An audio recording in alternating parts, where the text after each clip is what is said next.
Assalamualaikum warahmatullahi wabarakatuh. Kita ketemu di pertemuan 13 kelas pengantar ekonomi Korea. Topik di pertemuan ke-13 itu adalah tentang kebijakan moneter. Nah, nanti kita akan bahas apa sih itu kebijakan moneter, itu apa sih gitu kan. Lalu apa sih isinya kebijakan moneter itu, maksudnya instrumennya itu adalah alatnya yang bisa dipakai tuh apa, isinya tuh apa. Nah, oke. Kebijakan moneter itu adalah intinya upaya jadi dia mengatur jumlah uang yang beredar di masyarakat atau di pasar ya. Jadi dia mengendalikan, ini adalah kebijakan makro ya, berarti levelnya itu negara, dia untuk mengatur jumlah uang yang beredar. Ada dua cara dalam kebijakan moneter. Kebijakan moneter ini yang melakukan adalah bank sentral. Tahu kan kalau di Indonesia bank sentralnya siapa, kalau Korea bank sentralnya siapa. Kenapa cuma bank sentral? Ingat, karena dia mengatur jumlah uang yang beredar, ya kan? Yang bisa mengatur jumlah uang yang beredar adalah cuma instansi yang bikin uang. Sip. Nah, oke. Ada dua cara, yaitu satu monetary expansive policy sama tight money policy. Bedanya apa? Kalau yang ekspansifnya juga ekspansif. Jadi apa? Dia nambahin jumlah uang beredar. Tapi kalau misalnya dia ngurangin, itu namanya tight money policy, ya. Oke.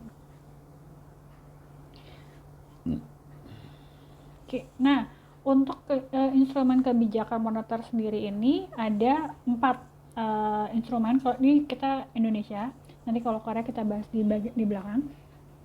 Jadi ada 4 instrumen bisa dipakai. Ada namanya open market operation, operasi pasar terbuka, ada fasilitas diskonto atau discount rate, lalu ada namanya reserve requirement ratio, rasio cadang wajib, sama yang keempat adalah moral persuasion atau imbauan moral. Apa sih itu masing-masing? Itu kita akan bahas. Nah, operasi pasar terbuka itu apa? Yaitu jadi ini adalah jual beli surat berharga milik pemerintah. Nah, ya kan? Jadi pemerintah tuh bisa menjual atau membeli surat berharganya, surat utang kah atau obligasi negara kah, tujuannya buat apa gitu kan. Nah, tadi kan ingat, moneter itu kan dia mau mengurangi atau menambah jumlah uang yang beredar. Kalau misalnya dia mau mengurangi jumlah uang, maka yang dilakukan ada open market selling, ngejual, ya kan. Iya, kalau kan ngejual nih, surat berharga dijual, berarti kalau dijual kan orang ngebayarin nih duitnya ke pemerintah, berarti kan jumlah yang beredar ketarik kok dong, karena ketarik kan di pemerintah, makanya dia mengurangi kan, makanya dia ngejual. Paham? Jadi kalau dia mau mengurangi jumlah uang yang beredar, maka caranya adalah open market selling, ngejual. Dia ngejual, pemerintah menjual surat berharganya. Kalau dia mau menambah, maka apa? Maka pemerintah melakukan open market buying, membeli kembali surat berharganya. Ya, membeli kembali surat berharganya. Gitu. Jadi itu intinya buat ngapain sih? Kenapa sih ngefek? Kenapa sih jumlah uang itu mesti diatur? Soalnya kalau terlalu banyak jumlah uang yang beredar itu juga nggak bagus buat perekonomian.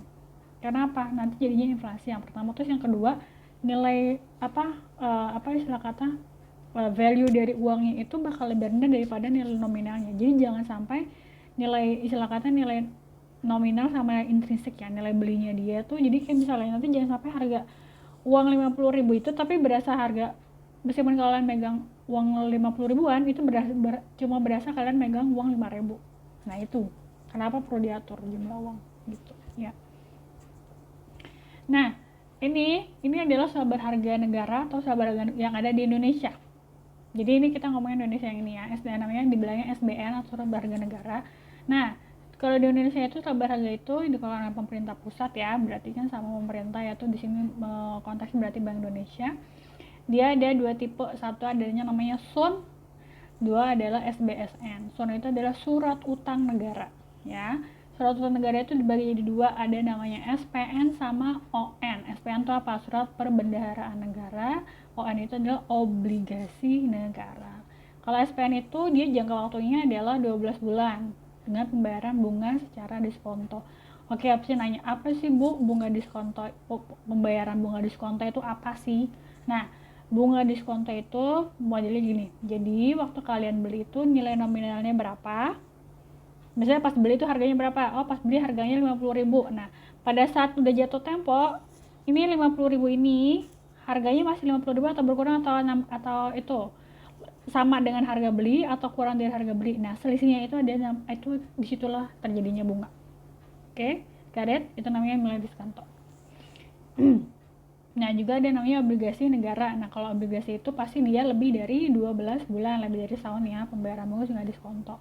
Terus ada juga yang kedua namanya SBSN, ini adalah surat berharga syariah negara atau sukuk. Nah, ini biasanya, ini belum lama setahu saya kalau sukuk, karena kan sistem syariah itu kan diadaptasi sama Indonesia paling baru kurang waktu sekitar 10 tahunan lah, belum begitu baru. Nah, kalau kalian ingat mungkin kalian pernah lihat tuh ada kayak pemerintah tuh kemarin heboh ngejual ori obligasi Republik Indonesia. Nah, itu salah satu usaha yang dilakukan pemerintah untuk apa? Narik uang yang ada di masyarakat untuk ngatur. Ini salah satunya ya. Jadi dia pertama narik jumlah uang yang beredar, jadi untuk mengumpulkan dana masyarakat ke pemerintah ya kan, jadi biar nambahin cadangannya pemerintah. Terus yang kedua itu narik jumlah uang yang beredar. Nah, kan kadang kenapa sih pemerintah ikutan ngeluarin obligasi negara gini, kadang kita biasalah ini menimbulkan rasa kecintaan terhadap negara dengan beli obligasi negara, jadi kita ngerasa nggak bantu negara, bersumbang sih istilah kata simpelnya itu ya. Nah, kalau tadi si SBSN itu adalah surat berharga syariah negara, itu berarti atau namanya sukuk kan pemerintah, setahu saya kita udah ngeluarin dua-duanya, pemerintah Indonesia kita punya ori dan kita juga punya sukuk, udah dikeluarin sama pemerintah dua-duanya. Nah, ini ada namanya si SBSN itu ada yang dari ijarah sampai istisna. Ini adalah istilah dalam keuangan syariah ya gitu kan. Jadi itu kalau emang kalian tertarik bisa dibaca lebih lanjut. Ijarah itu apa, istisna itu apa, itu adalah kesepakatannya apa sampai mana dan segala macam. Ingat ya bedanya apa sih Bu bedanya syariah sama yang konvensional. Nah, istilah kata kalau dalam perbankan itu yang biasa itu namanya konvensional, kalau yang itu namanya syariah. Konvensional sama syariah itu bedanya apa? Kalau konvensional itu pakai sistem bunga, syariah itu adalah bagi hasil. Itu secara simpelnya tuh begitu perbedaannya. Nah, tadi yang fasilitas diskonto ya. Jadi yang kedua adalah fasilitas diskonto tingkat bunga yang ditetapkan pemerintah atas bank. Jadi kan yang namanya bank-bank umum itu juga mereka minjem duit sama bank sentral gitu kan. Nah, biasanya kalau si bank umum itu minjem duit berarti kan pasti ada kena itu juga kan, ada bunga pinjaman, namanya fasilitas diskonto di sini. Nah, itu ada dua metode untuk misalnya kalau pemerintah pakai fasilitas diskonto, yaitu bisa ngurangin jumlah uang yang beredar dengan menurunkan tingkat bunga, atau menambah jumlah uang beredar dengan meningkatkan tingkat bunga. Loh, maksudnya gimana kok kalau mau ngurangin jumlah uang beredar malah nurunin tingkat bunga? Jadi gini, kalau misalnya sangat bunga pinjaman itu rendah, pasti orang tuh bakal pingin ngelunasin utangnya, iya nggak? Nah, karena apa? Oh, selagi bunganya rendah nih, berarti kan kita bayarnya tuh nggak sebanyak itu gitu kan, istilah kata gitu. Jadi pengen segera ngelunasin utangnya, makanya kan jadinya ketarik kan di uangnya. Nah, kalau misalnya pemerintah naikin tingkat suku bunganya gitu kan, berarti kan orang bayar entar deh, nunggu bunganya agak turun dulu gitu. Jadi kan jumlah uangnya masih tetap aja masih tinggi juga. Ya. Nah, lalu ada namanya berikutnya rasio cadangan. Ini yang ketiga ya, ini 3 dan 4, rasio cadangan wajib sama imbauan moral. Nah, rasio cadangan wajib itu apa? Jadi gini, rasio cadangan wajib, setiap bank itu harus punya yang namanya cadangan, ya kan? Jadi cadangan itu adalah dipengaruhi oleh seberapa bank itu mampu memberikan kredit ke nasabahnya.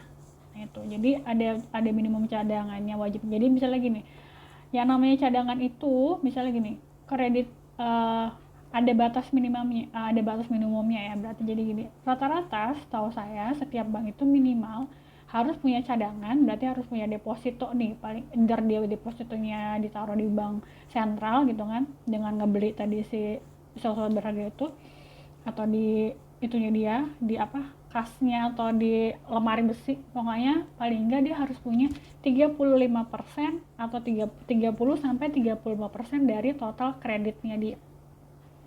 Ya, itu harus punya cashnya. Jadi kenapa? Nggak boleh kalau misalnya sampai jumlah cadangan minimumnya dia di bawah itu resiko. Risikonya gimana? Nanti kalau terjadi sesuatu sama banknya, dilikuidasi atau something, atau ada nasabahnya yang butuh ngambil duitnya gede, kan jadi masalah kalau dia nggak punya. Semuanya dikreditin, semua sama dia, duitnya dia ada di utang-utangin, terus dia nggak punya uang on cash gimana? Nggak mungkin kan? Nah, ini sama, kenapa kalau kalian ingat kalau lagi heboh kasusnya yang si Bank Mayapada itu kan yang kehilangan berapa M? 22 M ya, 32 M. Terus ada juga yang bilang kehilangan 70 juta lah. Gimana coba tuh 22 M, 22 M itu ya kan, bisa nggak ngegantiin banknya kayak gitu kan. Tuh ya. Terus yang kedua adalah imbauan moral. Nah jadi ini kalau misalnya pemerintah dia kayak misalnya kayak kalau kalian ingat dulu kayak gerakan ayo menabung, ayo naruh duit di kayak dulu kan gerakan ayo menabung itu juga salah satu usaha pemerintah buat narik dana dari masyarakat biar ditaruh di pemerintah. Yang pertama itu tuh juga waktu gerakan kayak misalnya mengubah penggunaan dari dolar ke rupiah, ayo belanjanya di dalam negeri aja gitu kan ya kan biar meningkat, itu contohnya kayak gitu. Nah ini sedangkan ini adalah instrumen kebijakan moneter dari BOK. BOK itu apa? Bank of Korea atau bank sentralnya Korea ya gitu kan. Nah sebenarnya secara umum yang namanya kebijakan moneter itu sama-sama ada sama-sama pakai open market ya kan. Tadi kan ada kan kebijakan open market, di Indonesia juga punya. Terus ini juga kan lending and deposit facilities, tadi kan jual beli surat berharga juga, sama reserve requirement sama. Ini contohnya sama, jadi ini sama aja, cuma bedanya tadi kan yang apa anjuran moral itu kan ya sebenarnya di Korea juga ada.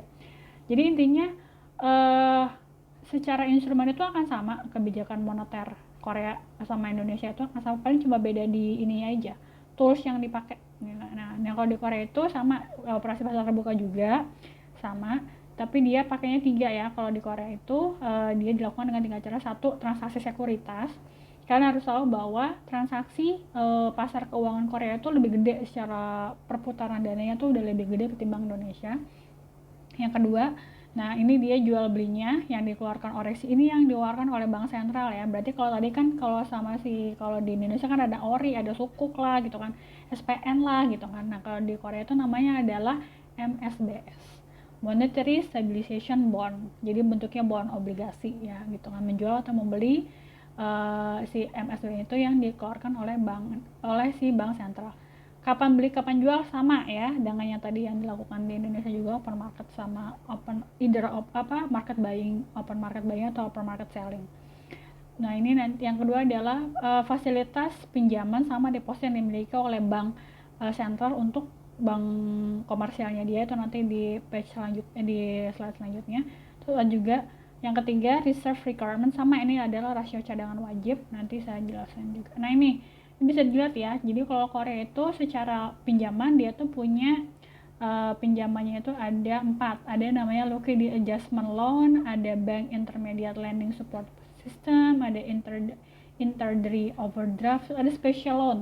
Nah si special loan itu harus diingat yang emergency credit to financial institution sama credit to profit for profit enterprise. Nah itu si special loan itu yang sekarang itu yang lagi dipakai sama pemerintah Korea untuk mensupport penanganan pandemik, mendukung perekonomian. Itu dia pakai namanya emergency credit to financial institution. Kalau saya nggak salah baca tadi berapa ya, 300 atau 700 M gitu, agak lupa saya tadi yang saya baca, yang pemerintah Korea sudah menerbitkan ini si pinjaman spesial khusus untuk financial institution merespon si kondisi pandemik ini gitu. Karena kalau Indonesia gimana, Indonesia sudah banyak banget yang dilakukan selama pandemik ini. Kalian boleh lah baca-baca lah, dicari tahu lah gitu kan. Sampai siapa tahu nanti saya tanya di kuis kan. Nah kalau di deposit itu ada Korea itu punya ada namanya liquidity adjustment deposit ya. Nah ini yang si Bank of Korea reserve requirement sama tadi ya, cadangan itu, si cadangan tadi. Jadi baik ini dua-duanya, mau bank komersil mau bank spesialis itu harus punya si reserve requirement, cadangannya juga. Itu contoh nih, kayak misalnya tuh ada reserve requirement-nya itu kan mesti dilihat di rasionya itu. Kalau misalnya dia modelnya simpanan jangka panjang itu mesti punya 0, oke nggak ada jaminan. Tapi kalau misalnya dia time deposit yang suka naruh deposito itu minimal ada jaminannya 2%. Ya, ini cuma buat yang tipenya deposit doang ya. Tapi kalau biasanya nih tuh, poin ketiga, setiap bank harus memiliki total cadangan hingga 30% dari total simpanan yang ada di banknya. Jadi misalnya dia menghimpun dananya berapa satu bank? Oh, satu bank itu misalnya kita ngomong satu branch ya, satu cabang. Satu kantor cabang itu dia menghimpun dana hingga 50 M. Ya, selesai 50 M. Oke, 50 M itu berarti 30%-nya berapa? Berapa 30% 50 M? Berapa coba? Harus dihitung ya, anggaplah berapa itu, 0,05 berarti sekitar 5 eman kali ya, 5 eman kali, anggaplah gitu. Nah jadi 35% dari 50 M itu harus dimiliki, si bank itu harus punya cadangan segitu gitu ya. Oke, itu aja di pertemuan ke-13 tentang kebijakan moneter ya. Jadi kan udah ada di Korea gimana, Indonesia seperti apa. Intinya sama, secara instrumen kebijakannya sama, cuma paling beda di toolsnya aja gitu. Oke, silakan kalau ada pertanyaan tinggal ditulis di forum Q&A. Diskusinya kayaknya saya sih nggak ngasih diskusi untuk di topik yang ini kali ya gitu kan. Oke, terima kasih. Assalamualaikum warahmatullahi wabarakatuh.